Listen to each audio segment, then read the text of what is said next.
Nesses tempos difíceis, a Fundação Dom João VI tem repensado a sua atuação e estreitado sua relação com o público e suas redes. Para isso, criamos um ambiente para promover e cultivar o desenrolar da história.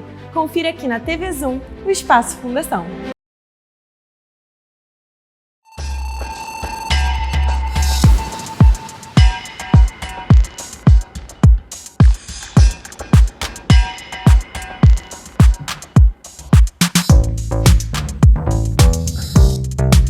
Meu nome é Davi Macena Gracioli, sou professor, escritor e jornalista.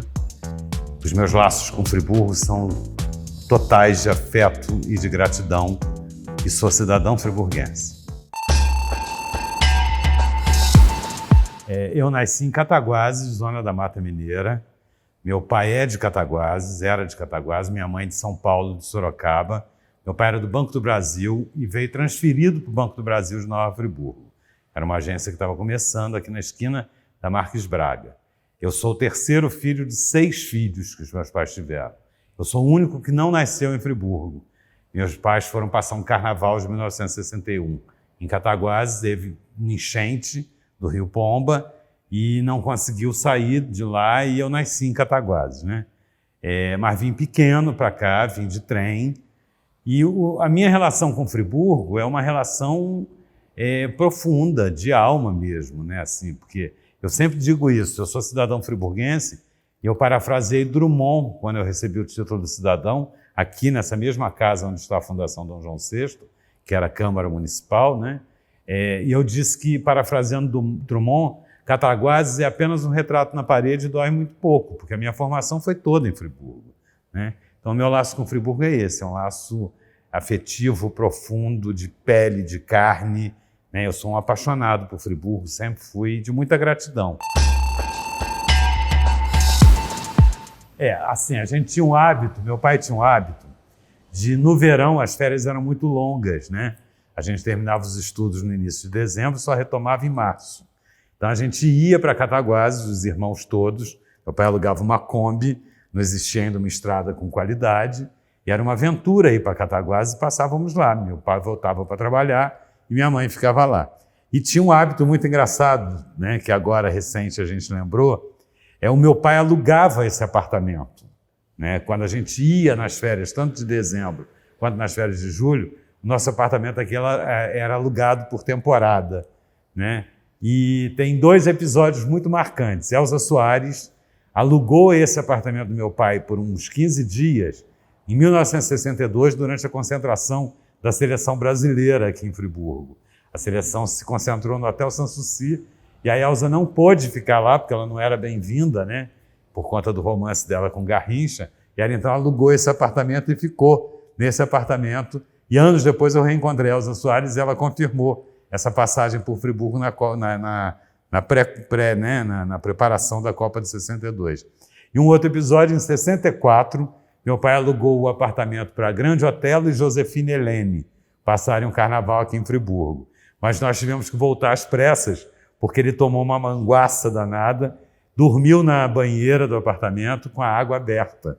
Então chamaram a polícia, porque a água já estava no pátio do prédio e ninguém conseguia arrombar o apartamento, né? Então esse ir e vir para Cataguases tinha muito isso, né? Tinha sempre uma novidade que acontecia aqui em Friburgo, né?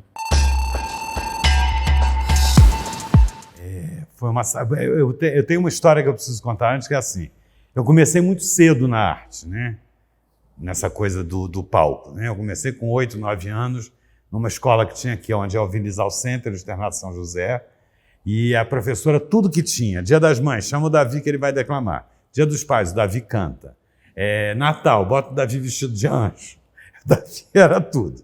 E eu comecei a fazer teatro quando fui para o Colégio Anchieta, aos 9 anos. E aos 12 anos, 13 anos, eu ganhei um prêmio de melhor ator de um festival nacional e fui convidado para fazer Chico City, que era um programa do Chico Anísio, no Teatro Fênix ainda. E eu só gravei 2 episódios, porque eu não aguentava de saudade da cidade. Isso é muito marcante para mim. O meu pai no ônibus de volta perguntando assim, você não está feliz hoje? Eu tinha acabado de gravar o quadro. Era um quadro em que um garoto contracenava com o velho Zusa. Eu só gravei 2 vezes. Na segunda vez eu não estava bem. Era uma coisa de ficar lá o dia inteiro esperando a hora de gravar no estúdio, no Jardim Botânico. E aí eu falei com meu pai que eu não queria mais. E o meu pai ficou assustadíssimo com aquilo. Como é que você não quer mais, né?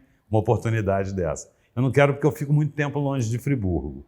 Então era uma coisa muito marcante esse amor meu por Friburgo, desde muito garoto, né? Depois eu saí daqui aos 18, porque eu queria terminar meus estudos em dança. Fui para Niterói, trabalhei na Telerge, fiz concurso para a Telerge, passei para poder estudar, poder me garantir lá embaixo. E era muito doloroso para mim não subir no final de semana. Quando eu passava mais de 15 dias sem vir para Friburgo, me dava uma tristeza profunda. E quase sempre os estágios aconteciam nos finais de semana. Depois, para piorar, eu fui para São Paulo para terminar meus estudos, né? Já em 81. Né? E aí, quando eu fui para São Paulo, foi a maior temporada que eu fiquei longe de Friburgo naquela minha juventude. E eu dava um jeito, porque tinha folga no teatro, eu dançava numa companhia em São Paulo e tinha folga sempre às segundas-feiras. Então eu sempre arrumava alguém para me substituir no espetáculo de domingo, para que eu pudesse pegar um ônibus e vir para o Rio, do Rio subir para Friburgo, passava o domingo e a segunda-feira aqui, viajava segunda de madrugada para poder estar lá em São Paulo na terça-feira, mas eu tinha muita vontade de ver meus amigos, de ver as pessoas que eu gostava, sobretudo meus pais, né? Foram muito importantes para mim. Depois disso, eu me estabeleci aqui em 85, comecei a dar aula de dança aqui em Friburgo e fui embora em final de 88. E aí foi um período muito longo de afastamento, porque eu só voltei em 98. Eu passei 10 anos no Rio, trabalhando no Rio como jornalista, já tinha abandonado a dança, a carreira artística, e foi um período de muita saudade de Friburgo. Porque a gente, quando se distancia, a gente cria uma vida em outro lugar, né? E aí não é tão simples, né? Eu já tinha filho e tal. E quando eu retornei em 98, eu retornei para nunca mais sair daqui. E foi o que aconteceu. Os seus filhos que nasceram lá? A Isadora nasceu aqui em 88 e o Caio nasceu lá, em 94. Caio é carioca, da Gema. E você queria que ele nascesse lá? Nasceu lá porque a vida da gente estava lá, né? Então não tinha essa possibilidade de vir nascer aqui, né? Mas é um sentimento de muito amor, né? As pessoas sabem disso. Tem uma marca no meu trabalho que é muito forte, que é Friburgo, né? Aí eu encontro gente de várias gerações que fala sempre isso. Nossa, você sempre colocou Friburgo para cima, sempre está dando espaço nas suas colunas, né, no seu site para friburguense, porque eu acho que é esse o meu papel, né?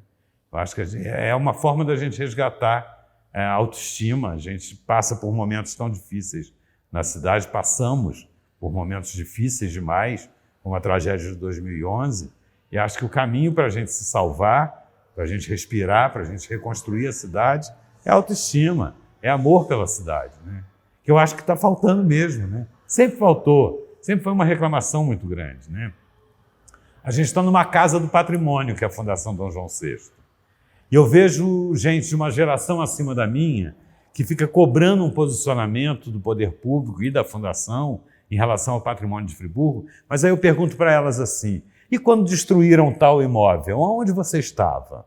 Que movimento que você fez naquela época? O que você podia ter feito e que não fez, né? É aquela coisa do Freud, né? Qual é a sua responsabilidade na desordem da qual você reclama, né? De que forma você pode ajudar, né? Porque eu acho que é um amor pela cidade, né? A Fundação é um exemplo clássico, né?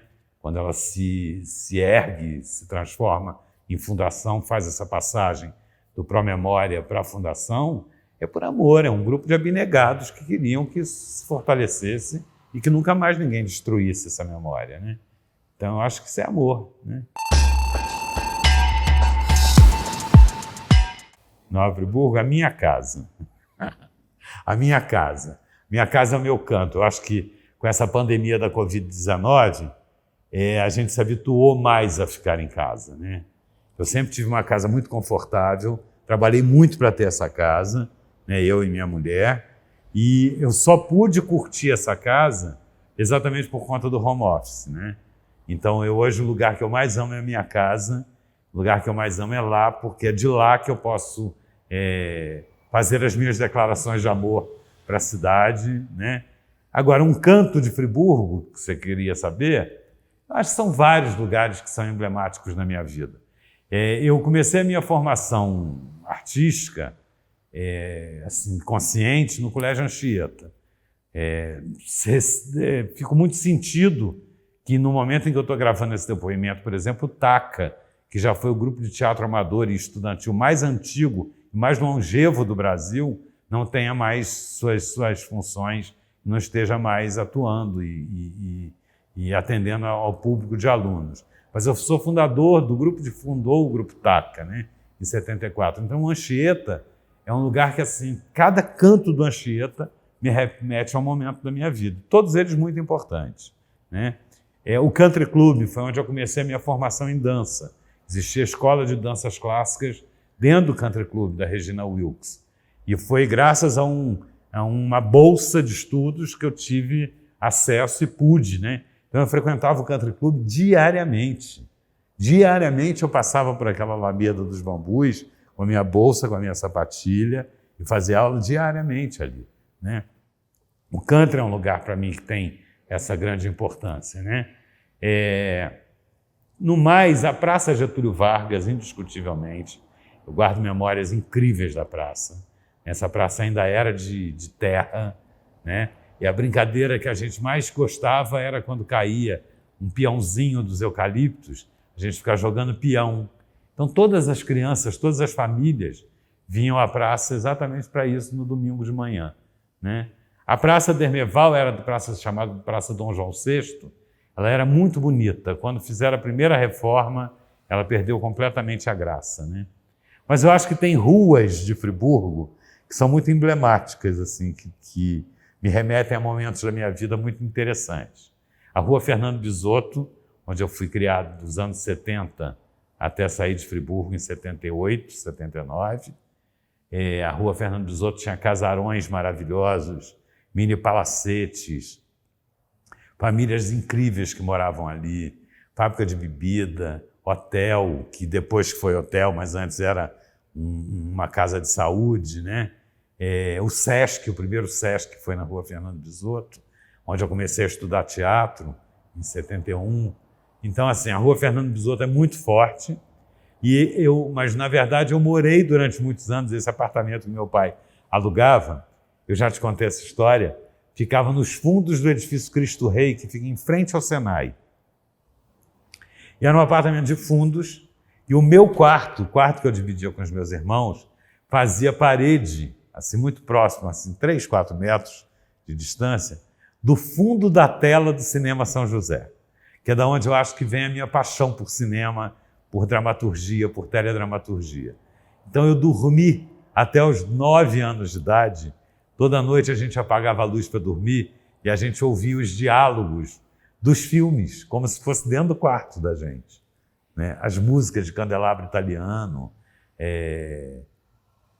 o Dólar Furado, são os filmes antigos da época, né?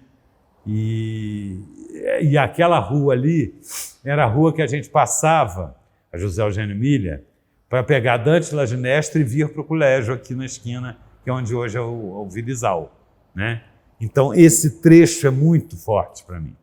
Toda vez que eu passo por ali é muito interessante. Onde é o Excalibur, por exemplo, era um terreno baldio, um terreno de esquina, onde tinha um garrafeiro. Era um cara que vendia garrafa e papelão. Uma coisa que não existe mais em lugar nenhum. Garrafeiro, né? Imagina, aquilo era bem anos 60, né? Tinha um cara que vendia na outra esquina, em frente ao centro de saúde, tinha um outro cara que vendia fruta. Então, a cidade, o desenho da cidade era muito diferente, né? O Senai ainda não tinha grades, então tinha um descampado na frente do Senai, onde a gente jogava futebol, né? Era tudo muito diferente, a cidade era muito diferente. Eu ainda lembro do último apito do trem. Deve ter sido 65, 64, 65, 66, 4.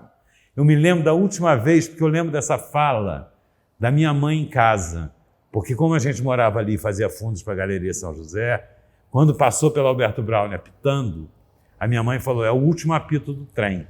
E isso ficou muito na minha cabeça, no meu imaginário, sabe? Na minha memória. Depois o trem ficou exposto muito tempo aqui na praça, em cima do Lago do Glaziu, né? Em cima do primeiro lago. Né? O trem ficou ali exposto até que foi destruído. Como muita coisa da cidade foi destruída e continua sendo destruída. Né? Porque a pior destruição para mim é a destruição da memória. Sabe? Eu acho que as coisas vão caindo no esquecimento. Eu acho esse trabalho de vocês super interessante por isso. Né? Ter essas lembranças. Né? Eu acho, na verdade, que eu sou completamente desorganizado, porque foi muita coisa junto, né? Que veio tudo assim numa avalanche muito grande, né? Eu, às vezes, olho para trás e eu acho que eu tenho 200 anos. Eu que tenho 200 anos, né? Eu fazia teatro já, o Centro de Arte era o templo sagrado, nós perdemos o Cine Teatro Leal, então o Centro de Arte era o lugar onde a elite não é no sentido de dinheiro, não. Elite intelectual de Friburgo se reunia, né?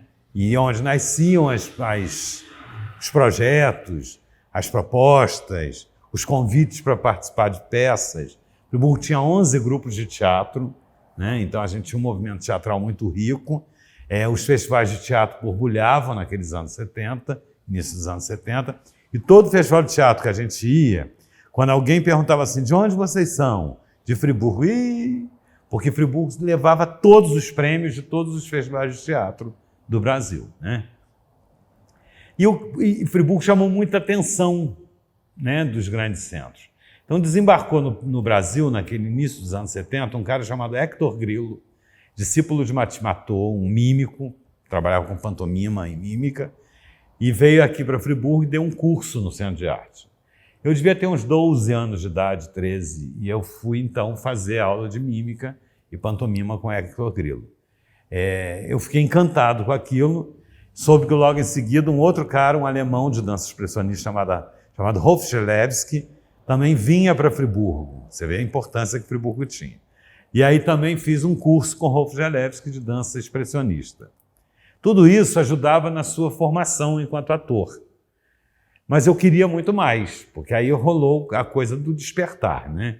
Depois eu assisti, em 74, um espetáculo aqui em Friburgo chamado Histórias de Lenços e Ventos, do Ilo Krugli, que era uma nova proposta de teatro infantil e que tinha uma coisa de movimentação cênica que também me encantou. E eu comentei isso com um cara muito maravilhoso que morou em Friburgo, que faleceu recentemente, o Eduardo Rodrigues. Foi um grande costureiro, um grande artista. E eu comentei que a dança tinha me arrebatado. E ele então me levou até o Akaskai, que era um templo de yoga que existia ali em Muri, para me apresentar a professora Regina Branco Wilkes, que era uma professora de balé que existia aqui em Friburgo. Eu já tinha assistido os espetáculos dela. E eram os espetáculos que levavam assim, multidões para a época, né? Todas as famílias iam assistir os espetáculos da Regina. E ela me pediu que dançasse para ela. Uma sala assim grande. Ela falou, meu filho, eu vou colocar uma música e queria que você dançasse. Eu saí dançando igual um louco pela sala. E ela então virou e falou assim, então você começa a fazer aula comigo semana que vem. E a escola de danças clássicas funcionava no country. E aí eu comecei a fazer aula com a Regina Branco, né? De clássico, de sapateado, de danças folclóricas. Ela tinha uma pegada toda para as danças eslavas, danças russas, né? E que era muito interessante. Comecei sapateado com ela. E, paralelo a isso, toda vez que eu tinha um dinheirinho, porque eu ganhei dinheiro fazendo teatro em Friburgo, né? Eu me lembro até que o primeiro cachê eu comprei um sapato cavalo de aço, 2 camisas de cacharel e uma pantalona pata de elefante. Né? Lembro até a loja era Status, que tinha ali no Alberto Braune. E aí eu ia para o Rio e fazia aula no Rio. Como naquela época, anos 70, ditadura militar, a figura do homem na dança causava um certo espanto, eram poucos os rapazes que faziam aula de dança. Então as escolas de dança não cobravam as aulas dos rapazes, para que pudessem ter rapazes, para que pudessem ensinar as meninas a fazer, por exemplo, padedê. pirueta de dedo, que depende de uma pessoa para segurar, para apoiar, arabesque penché, né? O pas de deux em si, né? Era necessária a figura masculina. E nos espetáculos de final de ano, eles queriam que os rapazes fizessem aula para que tivesse a figura do príncipe, porque era isso que encantava o público, né? E aí eu fiz aula com Dona Eugênia Feodorova, que foi maravilhosa para mim, Dona Tatiana Leskova, Dona Tânia, que está viva, fez 100 anos, agora ainda está viva, foi muito importante, Aldo Lotufo, que me ensinou técnica masculina de dança, Dennis Gray, Semi Jambai, Jaci Jambai, Nino Giovanetti no jazz, Lenny Dale no jazz, Pat Singer no sapateado, tanta gente, né? Porque aí com essa possibilidade de Hortência Molo na Ilha do Governador, Dona Eslava, em Niterói, Eufani Peçanha, existia tanta facilidade para os rapazes fazerem aula que a gente até abusava, entendeu? A gente saía, em Copacabana, por exemplo, eu fazia aula na Lediuc, com a mãe da Giovanna Antonelli, inclusive. Eu fazia aula na Lediuc, terminava a aula, eu atravessava a rua, ia para a Dona Eugênia, depois ia para a Dona Tânia, Nino Giovanetti à tarde. Então eu ia para o Rio num dia, em 2 dias, eu fazia 15, 20 aulas de dança, né? O que ia aprimorando a técnica de todos os estilos, né? Depois eu precisava terminar algumas matérias que eram necessárias. Na época existia o sindicato, era o SATED, Sindicato dos Artistas. Não existia ainda o Sindicato da Dança, porque a dança não era profissão. Então, por exemplo, para eu receber cachê, era um tormento. Às vezes eu ficava 3 meses para receber 3 cachês juntos. Tinha que pedir alguém para sacar, rubricar na frente de um gerente que confiasse, porque eu não podia abrir conta bancária, porque bailarino não era profissão no Brasil. A profissão de bailarino no Brasil só surgiu nos anos 80. Né? Então, até abrir o sindicato, até a profissão ser regulamentada, era quando você falava numa agência bancária, qual a sua profissão? Bailarino, era uma gargalhada, né? Porque tinha essa coisa do preconceito muito forte. Né? Era inacreditável que você fosse bailarino e quisesse abrir uma conta bancária. Parecia que você estava cometendo um crime, né? E aí eu fui para São Paulo. Em São Paulo eu fui aluno de uma mulher maravilhosa, que é a Cris Calil. Fui aluno de Dona Odete, em Campinas, mãe de Cláudia Raia. Né? Fui contemporâneo, inclusive, da Olenka, irmã da Cláudia. Fui da companhia José Leão, foi um cara que me ajudou muito na vida. E tive a oportunidade de dançar no Teatro Zácaro. Existia uma companhia, né? Que a gente dançava espetáculos no Teatro Zácaro. Mas em dança eu fiz de tudo. Dancei em boate, dancei em show, dancei em festa típica de colônia. A Embaixada do Líbano precisa de um rapaz para fazer o sultão. Opa, tá pagando, me leva que eu boto o turbante na cabeça e ainda danço. Né? E era muito isso. Né? Em São Paulo, por exemplo, a gente ganhava muito dinheiro fazendo par com as meninas para dançar tarantela nas festas italianas. Né? Então, tudo que era possível a gente fazia. Isso foi um enriquecimento enorme. Quando eu retornei para o Rio, aí então eu fui do Balé da Rede Globo, né, da Elizabeth Uliozzi, e eu tive a oportunidade de fazer os especiais da Globo, né, como bailarino, aberturas de novela, aberturas de programa, clipes para o Fantástico. Mas tudo isso não tinha nenhuma visibilidade naquela época. Né? Hoje a gente observa, por exemplo, a abertura de uma novela Baila Comigo, né, uma novela das 9. Hoje é que isso te chama atenção para a dança, para o movimento. As pessoas não tinham essa consciência. Não existia a internet, não tinha globalização, sabe? As pessoas não tinham conhecimento de absolutamente nada. Né? Quando você dizia assim, estou estagiando no Teatro Municipal de São Paulo, as pessoas quase infartavam na sua frente. Porque quando você falava de carreira artística, era um pecado. Eu hoje olho para trás assim e penso que pais maravilhosos são esses que eu tive, que me permitiram tudo isso. Né? Numa cidade do tamanho de Friburgo, estudando no Colégio Anchieta, né? Que era o ninho do preconceito. Né? Aí você me pergunta, foi difícil para você? Não tenho a menor noção, porque eu nunca dei a menor importância a qualquer comportamento preconceituoso. Sofreu bullying? Devo ter sofrido. devem ter dito um monte de bobagem para mim e que eu passava como se não estivesse ouvindo absolutamente nada. Eu era muito focado no que eu queria, sabe? Eu queria ter uma formação rica e isso a dança e o teatro me deram, né? A disciplina que eu tenho no jornalismo, a disciplina que eu tenho no magistério, nas minhas funções como roteirista, eu acho que todas elas vêm do teatro e da dança, né? E com um agravante, a minha mãe era bibliotecária aqui, nesse mesmo prédio, né? Na Biblioteca Pública Municipal durante 25 anos. Então, a gente, quando estava no início da adolescência, a gente vinha para a biblioteca, os filhos, e a gente fazia uma mesa dos irmãos, e a gente lia o dia inteiro, até dar 8 horas da noite, e ia embora com a minha mãe, né? Então, eu, por exemplo, eu li na minha adolescência a obra toda de Shakespeare, né? Então, eu sabia que aquilo tudo, que aquela arte toda, aquilo ia me dar substância e conhecimento para eu atravessar qualquer abismo, qualquer situação. Eu tinha segurança de que eu atravessaria qualquer situação, como tenho até hoje, entendeu? Pode parecer até arrogância, mas quem me conhece sabe que não é não. Eu sei exatamente quem eu sou, eu sei exatamente aquilo que eu posso. Eu acho que eu devo isso a essa formação muito rica que quem me deu? Friburgo. Foi Friburgo que me deu isso tudo, né? Você estudar no Colégio Anchieta, frequentar o Country Club para fazer aula de dança, fazer teatro no Centro de Arte, né? Ter uma mãe na Biblioteca Pública Municipal, né? O que mais que eu quero? Né? Amigos maravilhosos que eu carrego ao longo da minha vida, né? Então foi isso, a dança foi isso na minha vida. A dança foi muito importante. Quando eu retornei em 84, 85 para cá, eu retornei dando aula. Eu tinha uma amiga que tinha uma academia aqui, que ia casar, ia embora de Friburgo e me pediu que viesse substituí-la. Acontece que ela resolveu em cima da hora que não ia mais embora. Ela casou, mas não foi mais embora. Então ela me deu alguns horários na academia dela, porque eu abri mão de tudo que eu estava fazendo em São Paulo e vim embora. E aí comecei a dar aula aqui em todas as academias que tinham espaço, né? Ribas e a CAF, né? E depois eu abri a Estúdio Companhia Balé de Nova Friburgo, que foi a primeira companhia de dança da cidade, junto com Cíntia Vasconcelos.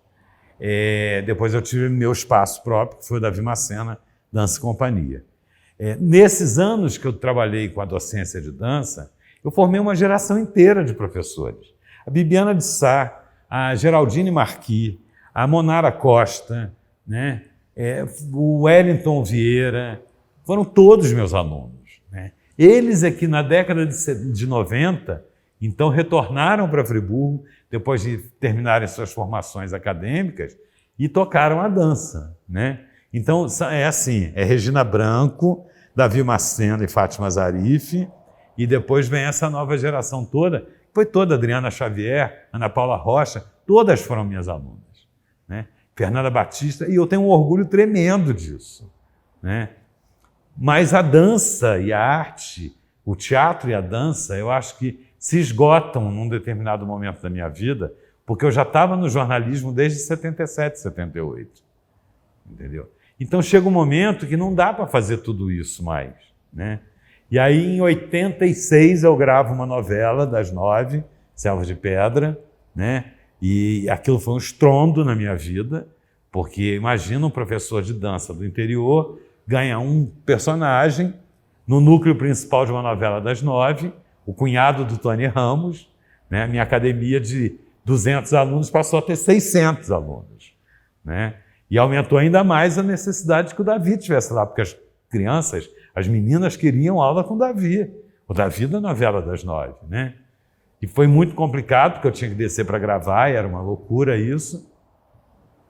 E aí, depois disso, eu fiz uma peça de teatro, que foi a minha última subida no palco como ator, foi Alzira Power, de Antônio Bivar, uma direção de Jorge Saad, com assistência do Fabinho Barreto, filho do Barretão, né? Acho que foi o único trabalho dele, da Dorinha Pellegrino, assim, muito ligado, porque eram muito amigos da Marga Biamia, foi a atriz que contracenava comigo. Fiz temporada em 88, parei, e aí eu já estava no SBT como locutor noticiarista e como jornalista. E aí não teve mais volta. E aí eu fui embora em 89, né? E a minha vida foi o jornalismo. Aí fui para a OAB do Estado, como assessor de imprensa e editor do jornal Tribuna do Advogado, cobri momentos muito marcantes da vida brasileira, cobri a chacina de Vigário Geral, chacina da Candelária, impeachment do Collor, campanha da fome do Betinho, abertura dos cofres do Castor de Andrade, né, que eram fatos muito relevantes, a ECO, né, 92, né, e assim, nunca mais, né. Se eu sinto falta, eu sinto falta de ter a possibilidade de fomentar a arte para oportunizar, transformar pessoas, sabe? Eu tinha muita vontade de ter uma fundação, se eu pudesse ter, que eu pudesse transmitir todo esse conhecimento, sabe? Oportunizar crianças a viverem isso que me foi dado, né? Isso eu sinto falta, né? Do palco. Você sabe que a questão da dedicação à dramaturgia, à teledramaturgia, conhecer roteiro, estudar roteiro, né, que é um poço sem fundo, né? Quanto mais você estuda, menos você sabe. Eu acho que me alimenta e me acalenta, né? Mas não, a prática, eu digo sempre isso, a prática do ator e do bailarino é uma prática diária. Não existe essa coisa do, eu fui ator, fiquei parado 20 anos e retornei. É preciso estudo, mudou muita coisa, hoje o teatro é muito mais orgânico, sabe? Não dá mais para ficar, como na minha época, Stanislavski, Grotowski, que eram técnicas de formação do ator, de construção do personagem. Tudo isso ainda é muito atual, mas eu acho que tem que estar um exercício, né? Passou. O Davi não é mais ator, né? E é bailarino, muito menos bailarino, né? O bailarino precisa ter uma dedicação exclusiva à dança de pelo menos 6 horas por dia, né? Era o que eu fazia, 8 horas de aula por dia, né? Quando não dava aula, fazia aula, né? E o corpo precisa disso. E com a minha idade já não dá mais, né? Dá para fazer uma dança de salão, mas não dá mais para tirar uma pirueta, não dá mais para fazer um rond de jambe bonito, né? Um grand jeté en tournant, não dá para fazer nenhum salto, nenhum grande posé, né? Mas é uma cultura que não sai de mim, né? Um conhecimento que não sai de mim, né? Porque a dança, na dança você estuda cenografia, figurino, maquiagem, caracterização, né? Que hoje se chamam de visagismo, né? Além da dança, você estuda os estilos, né? Afro-brasileiro, danças folclóricas, danças russas, clássico, moderno, contemporâneo, Martha Graham, são as escolas, Vaganova, a escola Secchetti italiana. Você estuda tudo isso. Para cada escola tem um movimento de braço, tem um posé, uma postura diferenciada. Então eu acho que não dá mais, né? Mas eu fico muito feliz que eu passei o bastão para tanta gente que continua formando bailarinos, né? Isso é muito bacana, né? E o teatro não, também não tem. Eu fico nos bastidores, no backstage. Quando eu escrevi 7/8 musical, uma das nossas idas para o Teatro João Caetano, numa temporada do Teatro João Caetano, um dos atores que fazia o padre sofreu um acidente de carro no Rio e disse que não ia poder ir. E aí eu decorei a fala dele, assim, fração de segundos, botei o figurino do padre e entrei em cena, na primeira cena, que era uma cena muda. Quando eu saí do palco, ele tinha chegado. Eu arranquei a roupa na hora, passei para ele, e falei, não, de jeito nenhum, não tem a menor condição de fazer nada, né? Porque é um frio na barriga, uma coisa que te tira do eixo. Estou no backstage, fico no backstage.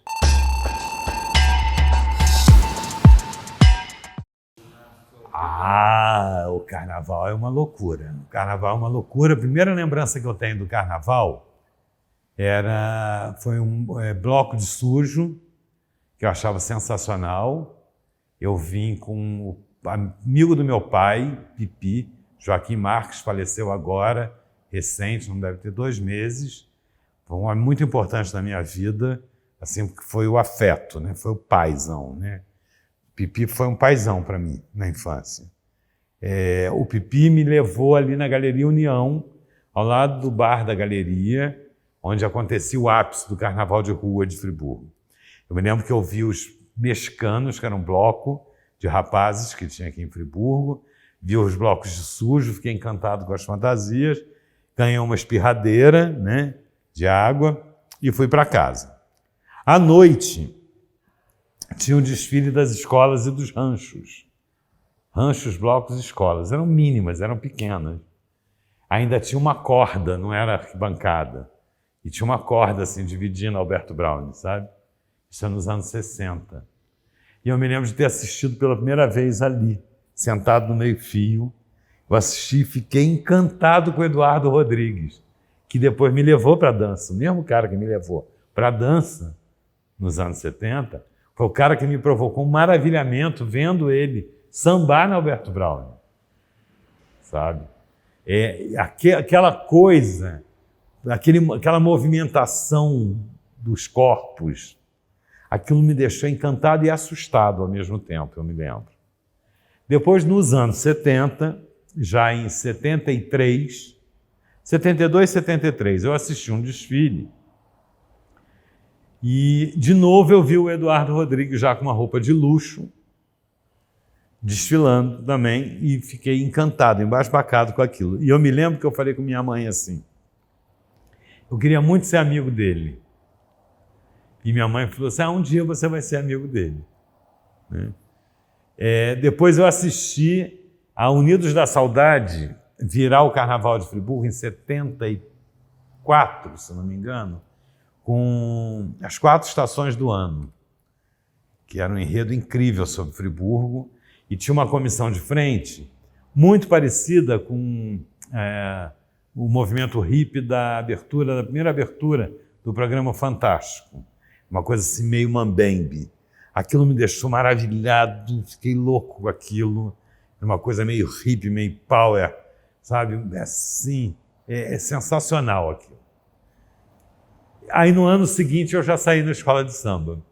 Eu já fui para a Comissão de Frente da Saudade, na rampa do Mercado de São Salvador. E aí eu saí junto com o Tearte, que era um grupo de teatro que fazia a Comissão de Frente da Saudade. Era um grupo de teatro que ensaiava no GPH, lá no Cônego. E era um grupo dirigido por Miguel Ângelo Rotondaro, que era um professor de dança expressionista, e era sensacional aquilo, junto com Gilberto Leitão. E aí eu nunca mais saí do Carnaval, porque aquela entrada para Unidos da Saudade foi um fenômeno assim na minha vida. Me arrebatou completamente, né?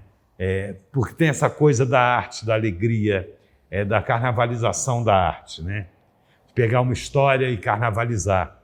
Eu me lembro quando eu assisti Acadêmico das Browns, que fez O Romanceiro da Inconfidência, de Cecília Meirelles, e Marli Pinel foi a Marília de Dirceu, né? São coisas que eu não vou esquecer nunca.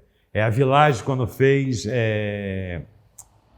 o Guarani, também. Eu me lembro perfeitamente do Aramis fazendo Peri, que era um modelo de Friburgo, Aramis Grilo, e da Regina Celi Tufi.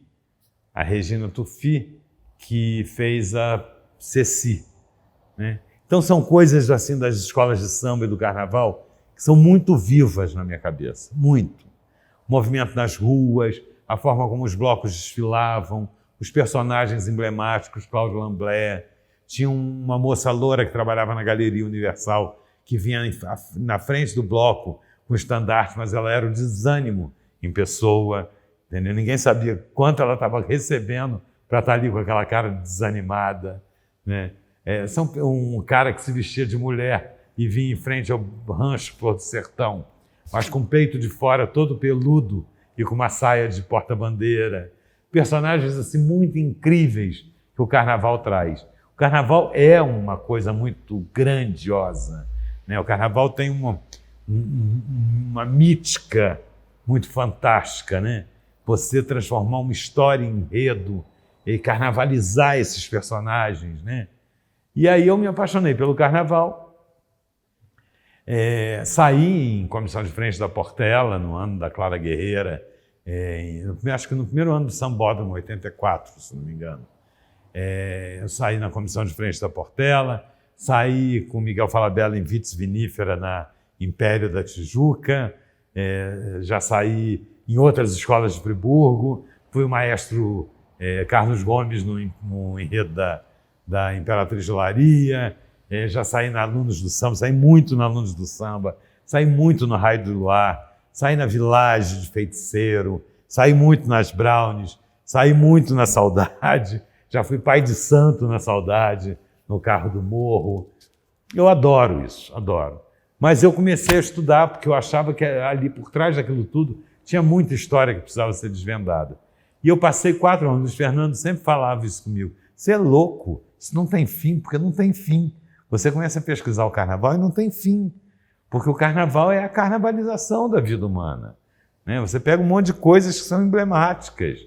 Né? Quando você estuda que em 1916 aconteceu no Brasil a primeira micareta, a primeira micarreme, na verdade o nome é micarreme, do Brasil foi em Friburgo, porque choveu tanto em 1916 que o carnaval foi adiado para depois da Quaresma. E o carnaval fora de época é chamado de micarreme, de micareta. A primeira do Brasil foi em Friburgo. Né? Então agora, quando eles transferem o carnaval da pandemia para maio, não há novidade nenhuma nisso. Isso já aconteceu lá no século passado, em 1916. Né? É incrível a formação das escolas de samba, né? Por que da simbologia da baiana, né? Por que tem o mestre-sala e porta-bandeira, o que é aquela dança do mestre-sala. Né? E aí eu comecei a pesquisar o carnaval e acabei caindo em Friburgo, porque a gente percebe que o carnaval de Friburgo ele se desenvolve no mesmo tempo que o carnaval do Rio de Janeiro. Com os cucumbis, com os capoeiras, as maltas de capoeiras, com os blocos, com as figuras emblemáticas dos personagens do carnaval. Quando o Almirante, que foi um grande radialista, em conversa com o professor Muniz Sodré, está no livro, né? Samba, a Síncopa do Corpo, quando ele fala que em 1915, 11, a Fábrica Ipu é de quando? 12. Então, 1915, o pai do Almirante foi convidado para assumir a gerência de produção da fábrica de cintas e suspensórios Ipu.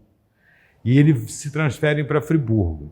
E o primeiro contato que ele, enquanto garoto, menino, teve com o samba foi quando a mãe dele levou ele na Rua McNiven, está num livro, hein? Na Rua McNiven, próximo ao conglomerado da fábrica, para uma sessão espírita, e ali ele ouve os atabaques e os tambores fazerem a síncopa do samba. Então ele nunca esqueceu que o samba começa a mostrar sua cara em Friburgo em 1915. Né? Histórico isso. Isso data da mesma época que Tia Ciata estava lá no Estácio, no Rio de Janeiro, né, brigando para que o samba e para que os afrodescendentes fossem às ruas tocando o ritmo que agradava a eles, que era o samba. Né? Então, quando eu caí nisso, me deparei com esse depoimento, por exemplo, eu falei, cara, eu tenho que escrever. Né? Existe uma outra história que me encantou muito, que é a figura da Baderna, Marieta Maria Baderna, que agora já tem uma desconstrução, que o governo italiano não quer torná-la uma mulher de vida fácil e tal, mas os indícios da pesquisa que eu fiz mostram que ela morre aqui em Friburgo em 1870, né, num lupanar, que era uma casa de prostituição, né, na Rua do Arco, onde existiam fábricas de bebidas clandestinas. Né? E esse termo baderna, como ela era um sobrenome italiano, entra para o dicionário brasileiro como bagunça, porque ela é presa e na ficha do delegado de polícia diz que a moça estava promovendo uma baderna, porque os caras que andavam com ela eram chamados de baderneiros, que era uma espécie de fã-clube de bêbados que andavam com ela. Né? Isso é muito curioso. Né? E aí eu resolvi escrever um livro sobre o Carnaval de Friburgo, que é o Até Quarta-feira, que está sendo revisado. Né? Eu fiz uma parceria com mais 2 pessoas, nós vamos reescrever Até Quarta-feira para ver se a gente lança em 2024, né? Junto com os 200 anos da colonização alemã, né? Se a gente lança o segundo livro, Até Quarta-feira 2, atualizado, com os campeonatos das escolas de samba, revisado, com alguns ajustes, e com novas entrevistas, novos personagens, né? Para que a gente mantenha viva essa história do carnaval. O carnaval é isso. Me arrebata lá na juventude, aos 12, 13 anos. O carnaval me arrebatou mesmo. Eu primeiro escrevi um livro sobre Friburgo dos anos 60, que é o Geração Bendita, a capital da moda íntima. Depois eu escrevi um outro livro memorialista e quase que historicista, né? Prefiro falar de memória, que é o Até Quarta-feira. Aí eu tinha uma historinha baseada numa sobrinha que tinha uma amiga imaginária. Eu fiz essa historinha, levei para um amigo meu, já um autor consagrado, que é um friburguense, o Arnaldo Miranda. Ele adorou e falou: Davi, esse livro você tem que publicar esse livro. Eu acabei tomando coragem e publicando esse livro. Foi um livro que me trouxe muita alegria, porque foi para a segunda edição, foi lançado na Bienal, adotado no Brasil inteiro, é um livro que está esgotado, né?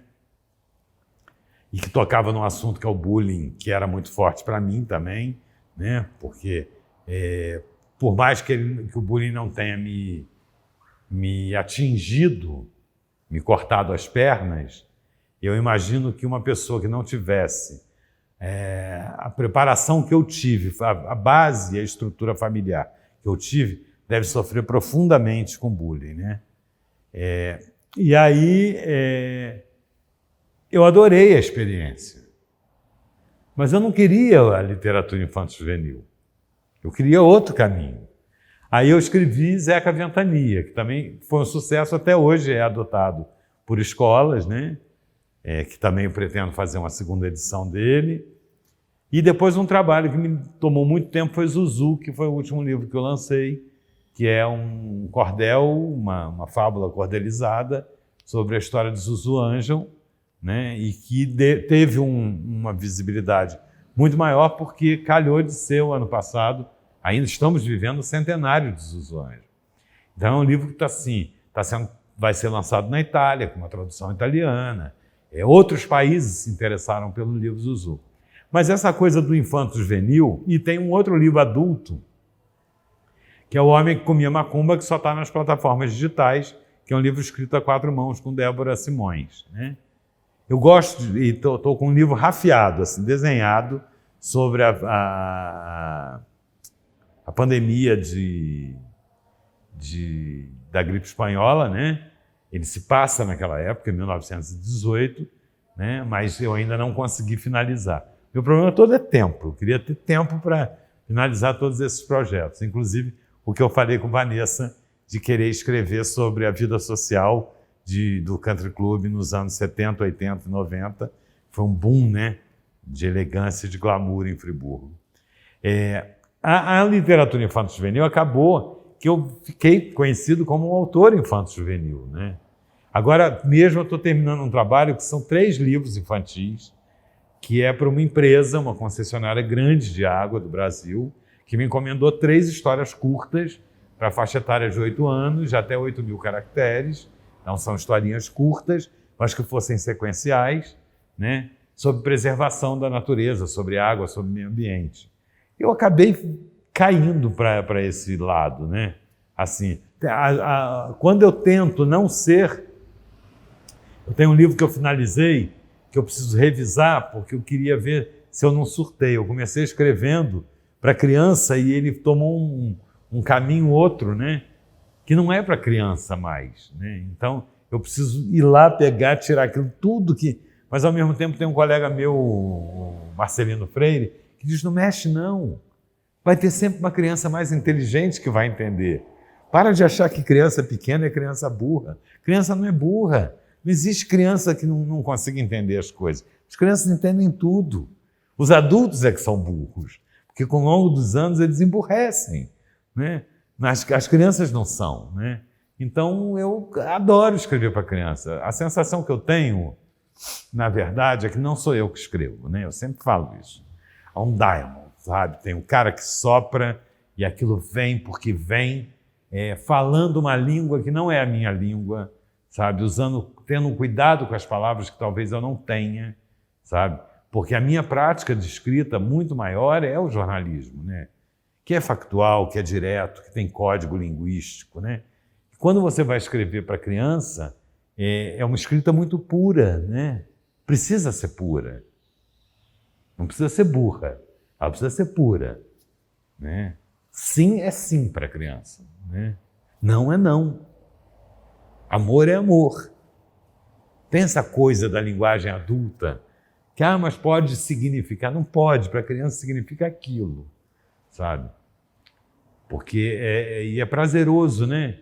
Eu acho bacana, o que eu gosto de escrever para a criança é quando você encontra a criança que te leu e que já está formada numa graduação. E é como eu encontrei um dia desse, e a pessoa virou e falou assim, eu estava arrumando meus livros, um menino, um rapaz, estava arrumando meus livros na casa da minha mãe, no Natal, e encontrei a amiga Amélia autografada pelo senhor. Olha, eu li de novo e até chorei. E aí, que emoção maior do que essa? Essa é a grande... É o ganho, né? Porque viver de livro no Brasil é impossível. Mas é o tesouro, né? É o que paga esse seu trabalho, esse processo, porque, na verdade, eu acho que a arte não é o trabalho final, a arte não é o produto final, a arte é o processo, né? E o processo da escrita de um livro é muito complicado, né? Esse livrinho de 8.000 caracteres sobre meio ambiente, por exemplo, demandei pelo menos uns 6 meses surtado, acordando e pensando naquela história, né? Porque o tempo que você está desenvolvendo uma obra, você caminha com aqueles personagens dentro da sua casa, na rua, você vai fazer compra e alguma coisa te lembra aquele personagem, sabe? Não é uma coisa que você senta só ali naquele momento e se dedica àquela obra. Aquela história passa a fazer parte da sua vida, aqueles personagens, né? Então, volta e meia lembro da fala de um personagem do livro que eu estou escrevendo e eu volto para casa e vou lá corrigir, porque, não, essa palavra não é a palavra que eu queria. A avó não falaria assim com a neta, sabe? Não, isso aí está muito infantil para uma menina de 8 anos, né? Então, você faz aquela coisa que você faz em roteiro, a decupagem, né? Que é você ler, reler, escrita 1, escrita 2, escrita 3. Zuzu, eu tive 18 reescritas. Eu reescrevi o livro Zuzu 18 vezes. Porque você tem que ter muito cuidado com o produto que você coloca no mercado. Tem colegas que não estão nem aí. O direito deles eu respeito. Eu é que sou muito chato. Eu é que sou muito preciso. Eu é que sou muito precioso nesse acabamento. E mesmo assim, é muito louco quando eu encontro outros colegas escritores que eu digo assim, cara, foi 6 vezes para revisão. Quando eu olhei e vi aquela vírgula fora do lugar, eu não acreditei, né? Porque é isso, o processo é esse, é muito lento, são muitas revisões, é muita coisa, né? Mas eu sou apaixonado pela escrita infantil, a infanto-juvenil me toca mais o coração, entendeu? E se Deus quiser, agora eu quero ver se eu reúno no meu próximo trabalho 6 contos que eu tenho para crianças, num livro só, entendeu? Porque dá menos trabalho. Que aí fica um livro grande, assim, fica um filho grande, sabe? Porque os livros... Porque tem uma coisa que eu aprendi, que o livro tem uma vida, né? É igual criança. Você lança o livro, mas ele só acontece 2 anos depois. 2 anos depois, Zuzu tá bombado. 2 anos depois, a amiga Amélia estava indo para a 2ª edição. Entendeu? É incrível como leva um tempo para as pessoas assimilarem aquele livro, né? Então, eu queria lançar um já bem gordo, sabe? Que ele cumprisse aí um período grande, porque as pessoas passam por você na rua e falam assim, quando é que vem o próximo livro? Né? E o próximo livro? Né? E criança, principalmente, fala, qual é o próximo? Qual é a próxima história? Né? Então, tem várias histórias vindo aí, né? Tem uma que eu amo, que é Galileu Galilei, qual é a diferença? Que é a história de um jumento que chega à universidade e destrói todas as afirmativas de que os burros não leem. Como você se define politicamente? Eu sou um friburguense que amo a minha cidade e completamente focado em fazer pelo coletivo da minha cidade, sabe? Sempre, sempre, sempre, sempre.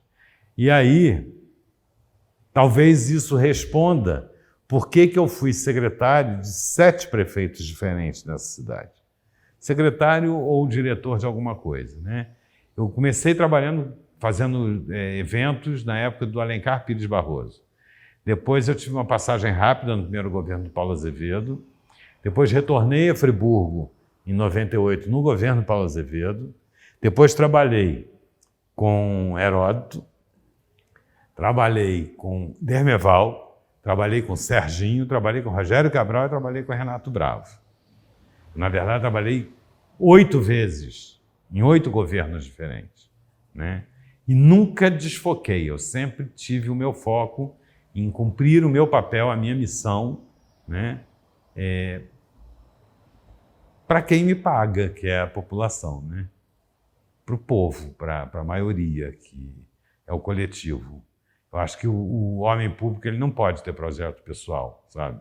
O homem público ele tem que ter projeto coletivo, tem que ouvir a cidade. Aliás, ouvir a escuta é, na verdade, o grande segredo do sucesso de qualquer homem público, né? Então, eu me vejo assim, politicamente, eu me vejo friburguense. Meu partido político é Nova Friburgo. Posso contar absolutamente nada, porque não tem necessidade de eu contar.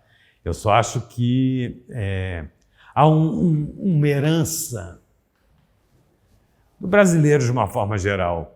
Eu não uso nunca a palavra há uma cultura, porque cultura, para mim, é sempre o positivo. Cultura é plantar e colher, sabe? Cultura em todos os aspectos. Então, eu abomino quem faz essa fala de isso é uma cultura machista. Não, isso é uma herança machista. Cultura é uma outra coisa, né? Eu acho assim, que há uma herança na política que é muito cruel, que é as pessoas quererem datar aquilo que elas fizeram, ou então tornar reconhecimento autoral.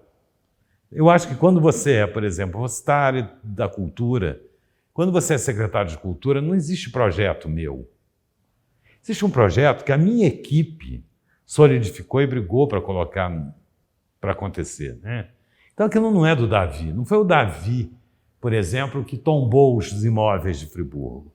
O Davi foi um facilitador como secretário de Cultura de um trabalho feito por uma equipe formada pela Lilian, pelo Luiz Fernando e por outros profissionais que trabalharam no mapeamento desses imóveis, né? E que o Davi foi o facilitador que foi ao prefeito dizer, assina aqui. Foi no governo X que aquilo aconteceu, mas não foi o Davi, né? Não foi o Davi que criou o projeto tal, sabe? Para com isso, isso é uma babaquice, sabe? Isso é uma vaidade desnecessária, sabe? O Davi foi secretário de Cultura e teve uma equipe maravilhosa todas as vezes em que foi secretário de Cultura, e essa equipe ajudou a colocar todos os projetos dos coletivos, os projetos que o Conselho, que o projeto que a classe artística gostaria que acontecesse. Foi assim. Mais do que isso, o Davi não pôde fazer, né? Porque nem ele, nem a equipe dele, né? Nem a secretaria, nem o sistema político permitia que fosse feito, sabe? Então, eu acho essa coisa de criticar o colega que foi secretário, essa coisa de contar os bastidores, acho muito perigoso, assim, sabe? Mas eu acho que a gente passou por um momento muito cruel em Friburgo, que é o momento em que nós perdemos um pouco a identidade, sabe? Uns forasteiros que tiveram por aqui, né, que se instalaram na cidade e que vieram com essa cultura da vaidade na política, sabe? E isso é muito cruel, né? Mas, assim, nada, não tem nenhum escândalo, não, sabe? Nada que todo mundo não saiba, sabe? Todo mundo sabe, as coisas em Friburgo todo mundo sabe. Os áudios que vazam, as fotos que vazam, sabe? As falas infelizes, o porre homérico, sabe? A amante, isso todo mundo sabe, né? Na política, na vida social, né? As pessoas, graças a Deus, a sociedade tem evoluído nesse sentido, assim, de parar um pouco de ficar olhando para a vida alheia, né? Tomar mais conta da sua própria vida, dos seus atos. Eu fui colunista social durante 44 anos, né? Sim, nem tanto, 40 anos. Fiquei 35 na Voz da Serra, mais a Folha, Correio Friburguense, e Diário de Friburgo, uns 40 anos. Eu vi essa transição, sabe? Essa coisa da socialite, da fofoca, do disse-me-disse, para um jornalismo social, o colunismo social virou jornalismo social para dar espaço para uma coisa mais de cultura, mais de comportamento, mais de registro da memória. Eu falo sempre com o Luiz Fernando, acho que já falei com a Vanessa isso. As colunas sociais, se você for vasculhar, elas são, na verdade, o cerne das informações daquele período histórico. Ali está a forma de vestir, ali tem as narrativas de que foi servido no banquete, no almoço, no aniversário, aonde foi, quem dançou a valsa, o que o pai falou. Ali tem um registro comportamental humano que é muito rico. E aí entra essa coisa da fofoca, que é muito forte, né? Claro que tem histórias engraçadíssimas, mas nada que acrescentasse assim, não. Olha, o período que mais eu tive prazer foi o período Sérgio Xavier, 2012, sabe? Foi um período que eu fui 1 ano secretário, nós conseguimos colocar a Secretaria de Cultura, conseguiu consolidar o Conselho, conseguiu avançar no Plano Municipal de Cultura, conseguiu assinar a lei de tombamento, sabe? Nós conseguimos caminhar com muitas coisas. E é por isso que eu digo que ninguém faz nada sozinho, né? A Secretaria de Cultura tinha um timaço, sabe? Um timaço. Gente que trabalhou muito, muito, muito, muito, muito. Então, assim, e nós tivemos uma sorte, em 2012, muita coisa foi consolidada com o Roosevelt Conci e a equipe dele anterior, que foi uma época muito conturbada, assim. Eu fui diretor de cultura de Friburgo, Roosevelt secretário. Aí eu fui embora de Friburgo para ser secretário de comunicação em Teresópolis. Quando o Dermeval assumiu, ele me chamou para ser secretário de comunicação. Quando o Serginho Xavier assumiu, ele me tirou da comunicação e me botou na cultura, entendeu? Então, assim, eu tenho amizade intocável com o Roosevelt até hoje, mas eu acho que foi muito feliz e eu fui muito calmo, porque eu tive um subsecretário que foi o Beto Grillo, que foi muito atuante, né? Rodrigo Guadagnini foi impecável, né, na formação do Conselho Municipal, né? Nós tivemos também a Sheila Santiago, foi também muito dedicada, né? Mas o Roosevelt deixou muita coisa andada, muita coisa caminhada, muita coisa alinhavada, né? E isso me deu uma certa tranquilidade. Para mim foi o melhor período, foi 1 ano, assim. Mas não é simples, não é fácil, não. O homem público, quando assume uma secretaria, ele leva flechada, tiro e pedrada e bomba de tudo que é lado, querido. Sabe, eu acho que todo mundo tinha que sentar naquela cadeira uma vez na vida, para entender quais são as limitações, quais são as dificuldades, né? Aliás, de uma forma geral, todo mundo deveria trabalhar no serviço público uma vez na vida para entender que não é tão fácil assim, né? E que não é tão fácil exatamente porque há um nível de cobrança muito mais alto do que o nível de possibilidades de realização, né? Se a sociedade desse a gente possibilidade de realizar, né? A gente vê em vários projetos que estavam prontos para acontecer e que há uma grita, e Friburgo tem esse coro, que é a grita do contra, pelo contra. É só pelo contra. Ah, não, vamos fazer barulho porque está indo muito bem, sabe? Vamos viabilizar esse projeto porque eu não faço parte dele, por que não me chamaram? Sabe, é muita vaidade, é muita dificuldade, né? Então, ser homem público em Friburgo, sobretudo, com a história política que Friburgo carrega, de altos e baixos, de muitos golpes, de muitas puxadas de tapete, sabe? É muito difícil. É uma louca perdida no mar, sabe? Eu acho que insistem numa coisa que não existe. Friburgo nunca foi uma cidade turística, de visitação de ônibus, de excursão. Nunca foi. É só dar uma olhada na história que você vai ver isso. Eu fui gestor do Palácio Quitandinha, em Petrópolis, Sesc Palácio Quitandinha, que sim é uma cidade turística, né? Terça-feira, 8 horas da manhã, na frente do Quitandinha, tem 18 ônibus de turismo vindos de diferentes lugares do Brasil para fazer visitação ao Quitandinho. Isso é uma cidade turística. Friburgo não tem isso. Friburgo não tem essa herança. O turismo de Friburgo, me corrija a Vanessa, né, era turismo de saúde, turismo salubre. As pessoas vinham para cá no verão porque o ar aqui era bom, né, porque o avô tinha comorbidade, então no verão vamos para Friburgo, né, e Friburgo era uma cidade de veranistas. As pessoas tinham casa em Friburgo. O que fazia girar dinheiro aqui era o turismo cultural, sobretudo do cinema, com Odson Macedo, tanto que o bairro dos artistas no Cônego era um bairro habitado e construído por artistas daquela época. Ivon Cury, Lourdes Maier, Rodolfo Maia, né? Tantos outros, o Sombra da Rádio Nacional, né?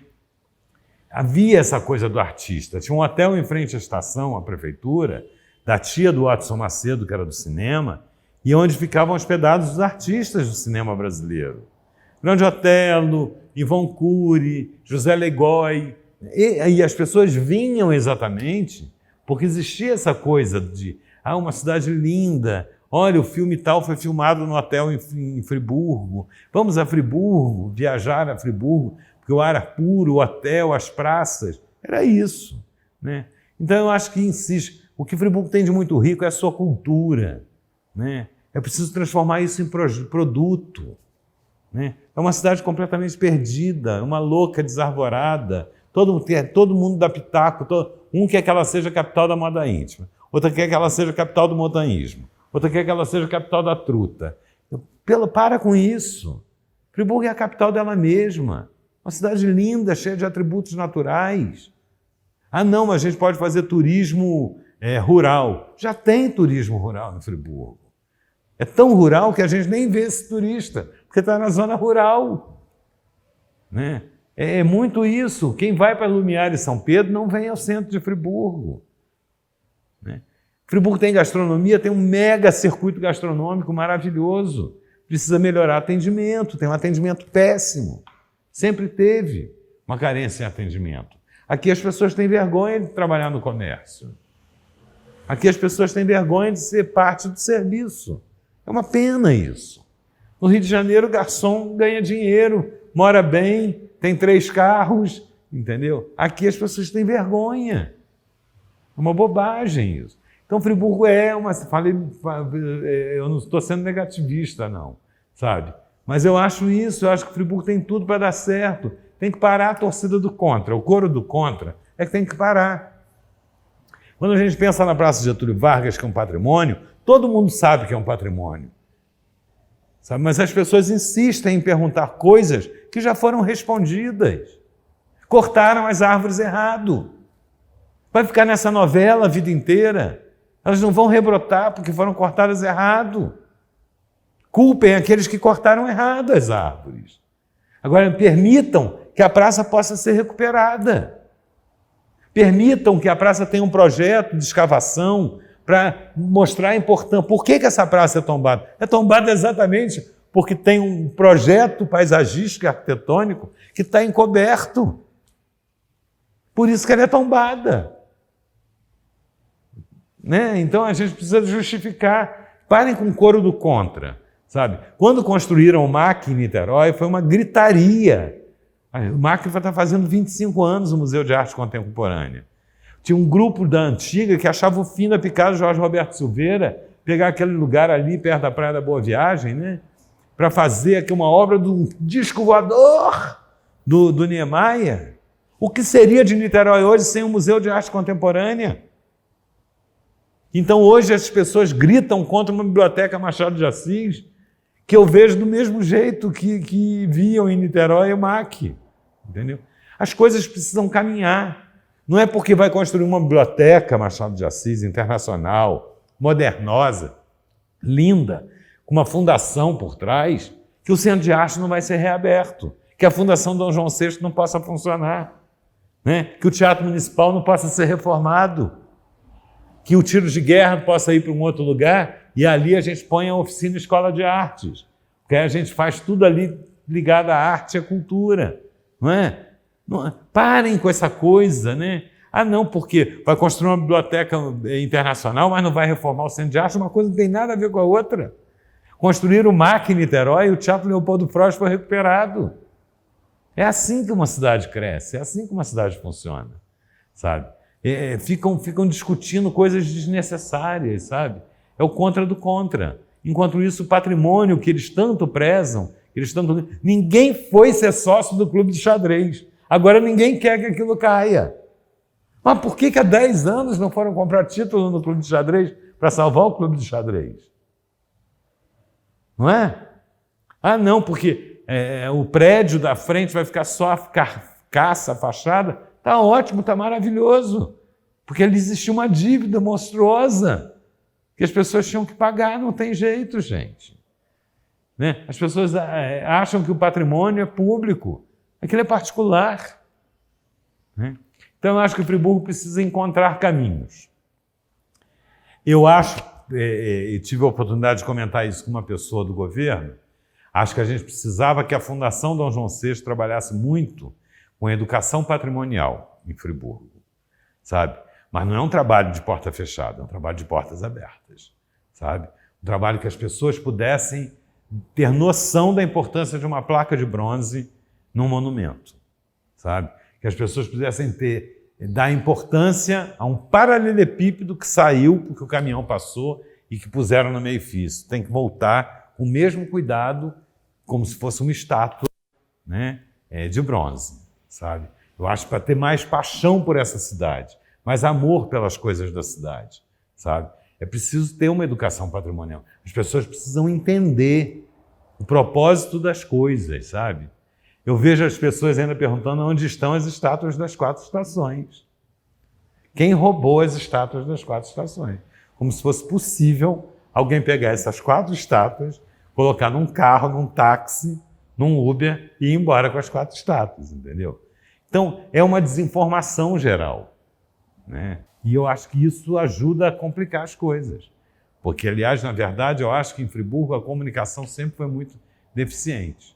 Eu sou um homem da comunicação. Eu acho que, por conta dessa grita da oposição sempre, as coisas acabam se perdendo. Se eu sou um romântico, já fui mais romântico. Sei, eu acho que é um processo de evolução, inclusive dos sentimentos, assim.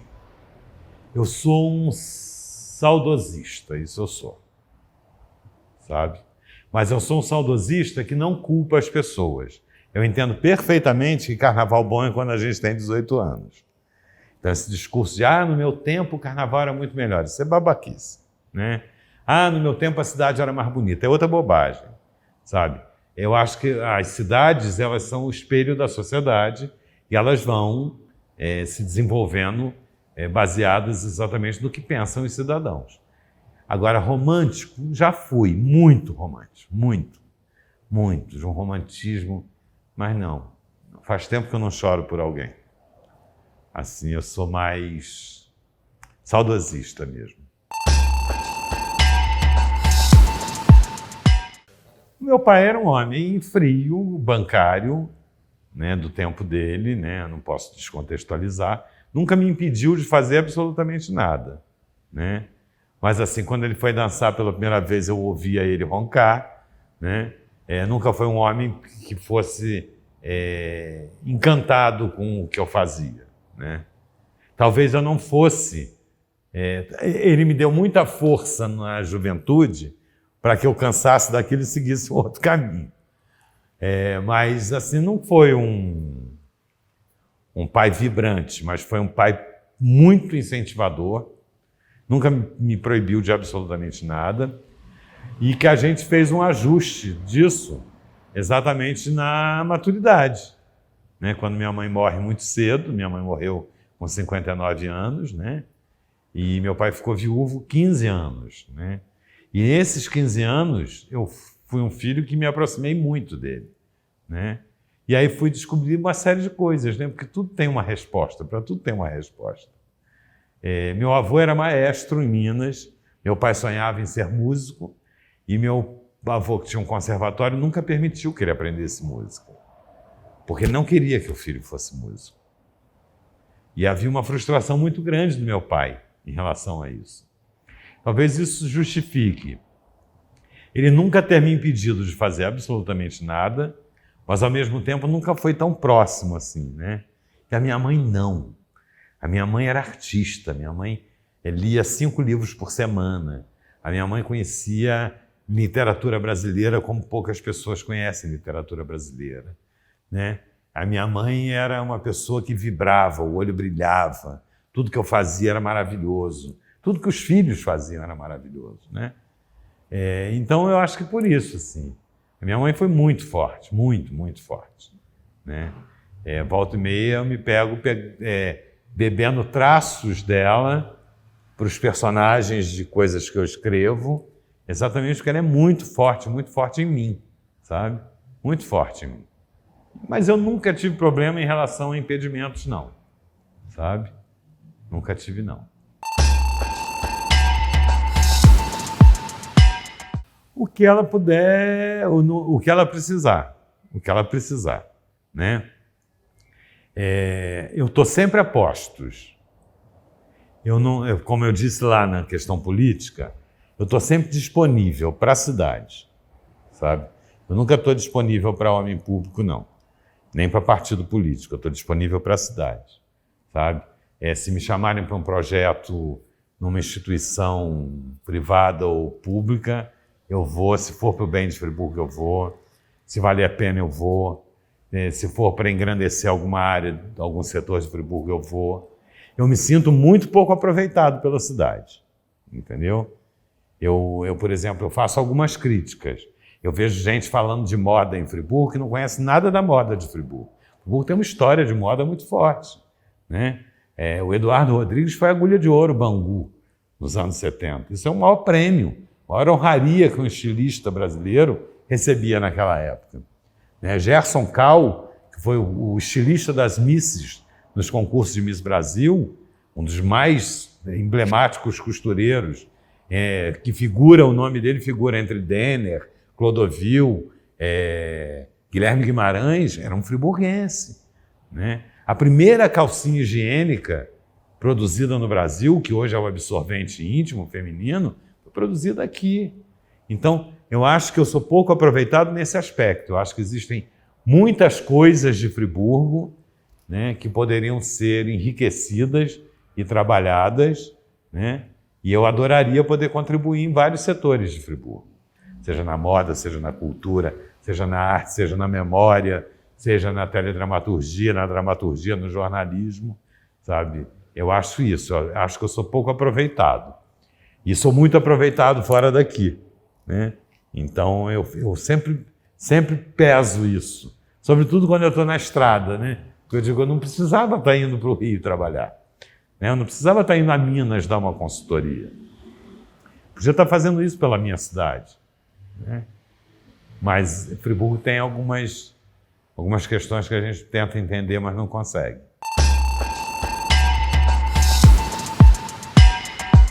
No meu futuro, eu continue produzindo muita coisa.